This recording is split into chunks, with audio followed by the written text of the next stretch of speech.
Myanmar में यहाँ एक नया देश का निर्माण करने की योजना है, जो इसके निचले भाग राखाइन से स्टार्ट होगा। और इस नए देश के निर्माण में सबसे बड़ी बाधा बन रही थी शेख हसीना। इसीलिए अमेरिका ने शेख हसीना को यहाँ से बाहर कराया और यहाँ पर उनके जगह पे मोहम्मद यूनुस को बैठाया गया। मोहम्मद यूनुस अब इसके लिए आगे बढ़ते गए हैं। देखते चलते हैं कि कैसे कैसे इस देश का निर्माण होगा। ये हमारा भारत है, ये बांग्लादेश है और ये म्यांमार। म्यांमार का निचला भाग ये रखाइन कहलाता है। यहाँ रोहिंग्या समस्याएं बहुत ज्यादा हैं और इसी के पास अरक्कन आर्मी वगैरह रहती है। इसी एरिया को काटा जाएगा और यहाँ सेंट मार्टिन आइलैंड है जो बांग्लादेश का है। अब ये युद्ध कैसे कैसे होगा इसको समझते हैं हम लोग। इस युद्ध में म्यांमार के ऊपर अभी क्या है कि म्यांमार की जो चुनी हुई सरकार थी आंग सान सू की, उसको हटा के वहां पर तख्ता पलट कर दिया गया है और वहां मिलिट्री को जुंटा कहते हैं। वो जहां मिलिट्री का शासन है वो जुंटा कहलाता है। इसके ऊपर बांग्लादेश की आर्मी अटैक करने की योजना में है। यूएस अपने ट्रूप्स को भेज रहा है और एयरबेस वगैरह बनाने की तैयारी में है।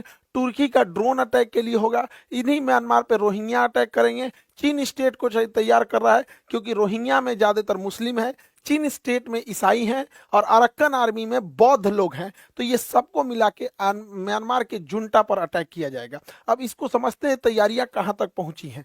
देखिए ये है हमारा भारत, ये पीला वाला बांग्लादेश है।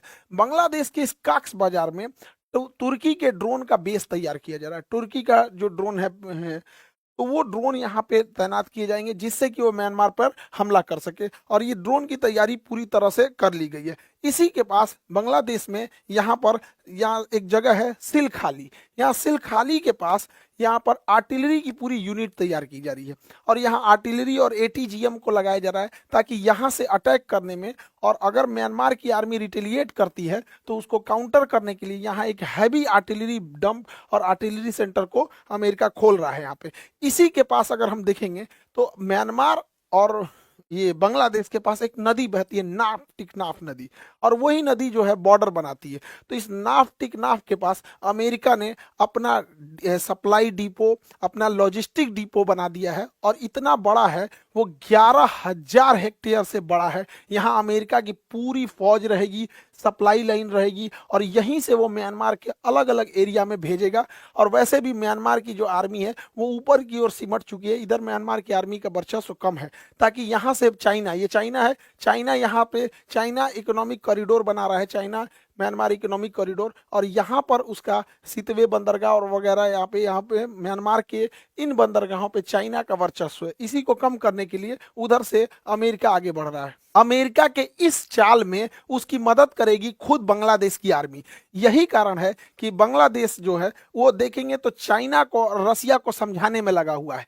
एक और बांग्लादेश के प्रधानमंत्री चाइना जाते हैं और दूसरी ओर बांग्लादेश के जो सेना प्रमुख हैं वो रसिया जाते हैं ताकि उन लोग को चीज़ों को संभाल सकें वो लोग। और बांग्लादेश की 3 डिवीजन रेडी है इस युद्ध में लड़ने के लिए, 10 डिवीजन, 17 डिवीजन और 24 डिवीजन, जो अटैक कर देगी यहाँ पे। और मोहम्मद यूनुस को इसीलिए भेजा गया है अमेरिका के काम को पूरा करने के लिए और यहाँ पर एक क्रिश्चियन मेजोरिटी का देश बनाने के लिए इन लोग को यहाँ पर भेजा गया है।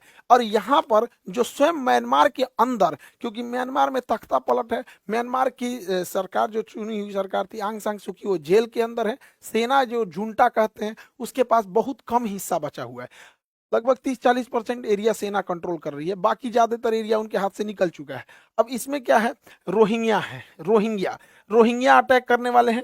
और चीन स्टेट जो रोहिंग्या मुस्लिम है, अरक्कन में ज्यादातर बौद्ध हैं और चीन स्टेट में ईसाई हैं। ये तीनों मिलकर जुंटा को पीछे ढकेल देंगे। जुंटा का मतलब हो गया कि जो म्यांमार की आर्मी है। अब जब जुंटा पीछे हटेगी तो ये चाइना से, जो चाइना और म्यांमार इकोनॉमिक कॉरिडोर हो रहा है, इसके पे बहुत बड़ी बाधा आएगी और इसको अलग करके ये लोग एक देश बनाने की योजना में है। जमीनी स्तर पर इसकी हकीकत भी देखने को मिलने लगी है। अमेरिकी रक्षा मंत्रालय, अमेरिकी जो विदेश मंत्रालय के जो दक्षिण एशिया के प्रमुख थे वो लोग यहाँ आकर डिस्कस करने लगे हैं बांग्लादेश में।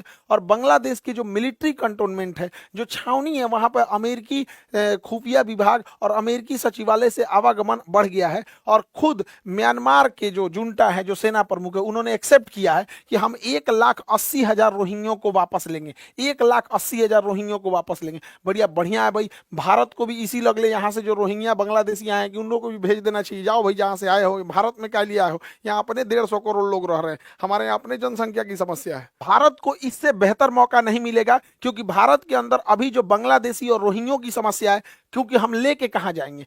अगर हम उसे डिपोर्ट कर देंगे तो कहाँ पे करेंगे? कोई देश जल्दी एक्सेप्ट नहीं करेगा और जेल में रखा जाएगा। अगर 2-3 लाख आदमी को जेल में रखा जाए, अगर जेल में एक टाइम का खाना का जो 50 रुपया भी खर्चा जोड़ा जाए, 2 टाइम मिला के 100 रुपया, तो सोचिए एक दिन में 2 लाख लोग के लिए 100-100 रुपया खर्चा हो जाए, तो यहाँ टैक्स पेयर का पैसा किसी को बैठे बैठे खाना खिलाने में चला जाएगा। तो डिटेंशन सेंटर कहीं से प्रॉफिटेबिलिटी नहीं होता है। अमेरिका कैसे डिपोर्ट कर करके भेजने लगा, वैसे मोदी जी को भी यहाँ भेजना चाहिए। और यही टाइम है कि हमें अपने सिलीगुड़ी का ये जो एरिया है और त्रिपुरा को एरिया में, जब वो इस एरिया में बिजी रहे, तो हम लोग को भी यही समय है ताकि अपने और युद्ध करके और अपना एक्सपेंशन किया जा सके। भारत का ध्यान भटकाने के लिए कि भारत कहीं अपने लिए कोई मतलब आगे का काम न करने लगे, एक्सपेंशन न करे, मोहम्मद यूनुस चले जाते हैं चाइना में, और चाइना में जाके चाइना को उकसाते हैं भारत के एंटी में, और कहते हैं कि बांग्लादेश के एकदम ऊपरी भाग में यहाँ लाल मुनीर हाट एक जगह है, वहां पर एक बंद पुराना अंग्रेजों के जमाने का एयरफोर्स स्टेशन है। तो लाल मुनीर हाट स्टेशन को दोबारा चालू करने के लिए ये चाइना से कहते हैं, ताकि भारत का ध्यान भटकाया जा सके।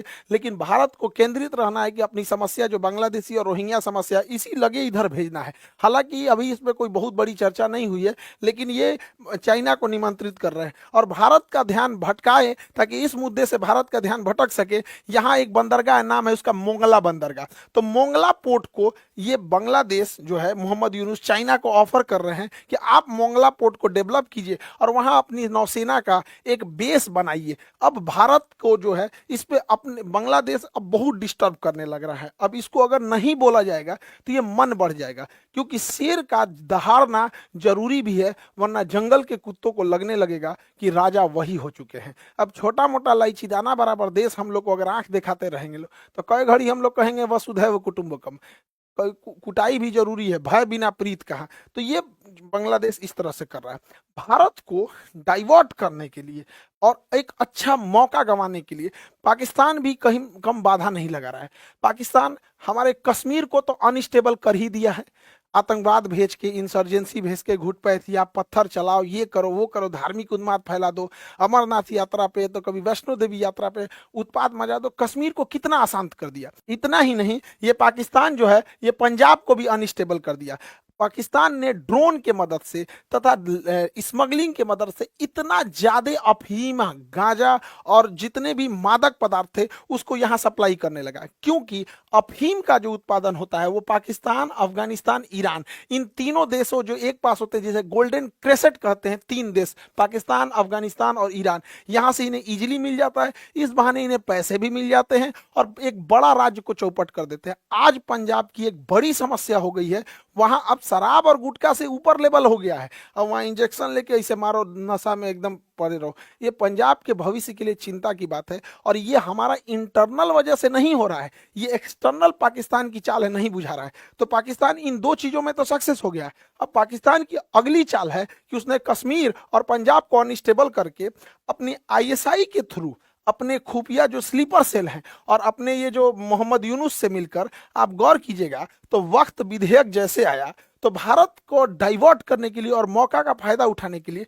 इस एरिया में हिंसा बढ़ गए, जो खास करके जो बांग्लादेश से सट के एरिया है, और हमारा बंगाल जल गया यहाँ पर। ये किसकी चाल है? ये इंटरनल। देखिए, देश में जब कोई इंटरनल समस्या हो और उसकी उस समस्या को हम लोग को तो संजीदगी से लेना चाहिए, लेकिन जब अगर कोई विदेशी की वजह से इतनी बड़ी घटना हो तो सारे एजेंसीज को इसमें सतर्क रहने की जरूरत है। इन लोग की चाल है इस चीज को, इस एरिया को अनस्टेबल करने के लिए, और हम लोग क्या कर रहे हैं?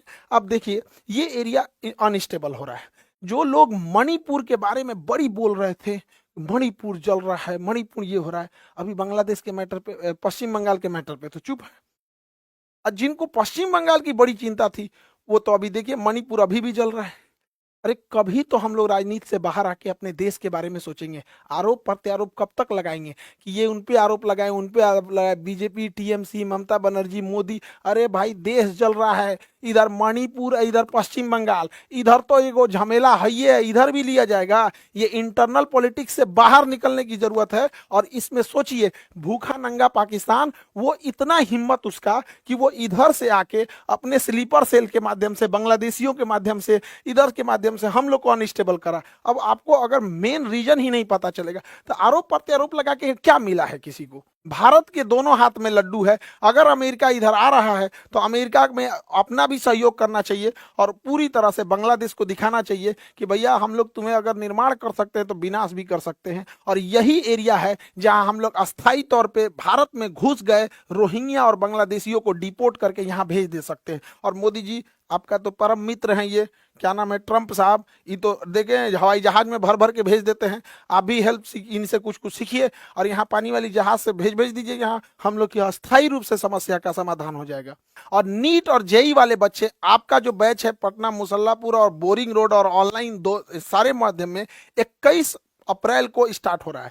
तो नए सिरे से जो बच्चे 21 अप्रैल को स्टार्ट हो जाए उसमें आप लोग इनरोल हो जाएंगे। और रेलवे जो एएलपी वाले बच्चे हैं उन लोग का बैच 24 तारीख से, ऑफलाइन भी ऑनलाइन भी। तो जो बच्चे पटना में रहते हैं ऑफलाइन आएंगे, पहले 10 दिन बैठ के क्लास करके समझिए, क्योंकि ये इलेक्शन ईयर में आपकी वैकेंसी ज्यादा आती है, इस बार आप गंवाने की, इसको मत गवाइए। और बीपीएससी यूपीएससी के बच्चों के लिए मई के फर्स्ट वीक में आप लोग का बैच स्टार्ट हो जाएगा, ऑफलाइन और ऑनलाइन दोनों। मिलेंगे नेक्स्ट क्लास में जिसमें हम चर्चा करेंगे ट्रंप ने किस तरह से टैरिफ लगा दिया और इस टैरिफ का क्या उल्टा प्रभाव अमेरिका को पड़ेगा, भारत में कौन सी चीजें महंगी होंगी और भारत में किस आधार पर इसका फायदा होगा और किस इंडस्ट्रीज को ज्यादा फायदा, किस इंडस्ट्रीज को लॉस होगा। मिलेंगे नेक्स्ट क्लास में। जय हिंद।